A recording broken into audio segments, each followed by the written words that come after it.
റിയാസ് മൗലവി കൊലക്കേസിൽ തിരിച്ചടിയായത് അന്വേഷണത്തിന്റെ തുടക്കം മുതലുണ്ടായ വീഴ്ചയെന്ന് വിലയിരുത്തൽ. ഗൂഢാലോചന അന്വേഷിക്കാത്തതും പ്രതികളുടെ RSS ബന്ധം തെളിയിക്കാനാകാത്തതും തിരിച്ചടിയായി. തെളിവ് ശേഖരണത്തിലടക്കം വീഴ്ചയുണ്ടായെന്ന വിധിന്യായം വ്യക്തമാക്കുന്നു.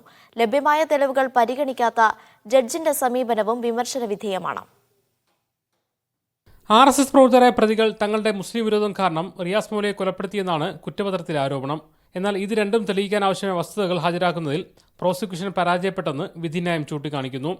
പ്രതികളുടെ RSS ബന്ധത്തിന് കൃത്യമായ തെളിവ് ഹാജരാക്കിയില്ല. പ്രതികളുടെ മുസ്ലിം വിരോധത്തിന് കാരണമായി പറഞ്ഞ രണ്ട് വസ്തുതകളിലും തെളിവുകളുടെ അഭാവമുണ്ടായി. ഗൂഢാലോചനയില്ലെന്ന നിലപാട് തുടക്കത്തിൽ സ്വീകരിച്ച പോലീസിന്റെ സമീപനത്തിൽ ഇതോടെ സംശയം ജനിക്കുകയാണ്. തൊണ്ടി മുതലായ കത്തി, മുണ്ട്, ഷർട്ട് എന്നിവയെ പ്രതിയുമായി ബന്ധപ്പെടുത്താൻ കഴിഞ്ഞില്ലെന്നുമുള്ള കണ്ടെത്തലുകളും വിരൽ ചൂണ്ടുന്നത് അന്വേഷണത്തിലെ വീഴ്ചയിലേക്കാണ്. ഈ കേസിലെ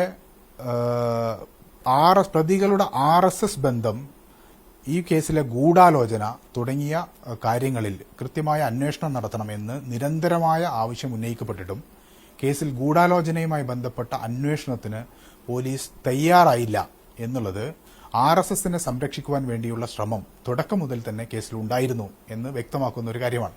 അതേസമയം ലഭ്യമായ തെളിവുകൾ അവഗണിച്ച കോടതി നടപടിയിലും നിയമരംഗത്തുള്ളവർ സംശയം പ്രകടിപ്പിക്കുന്നു.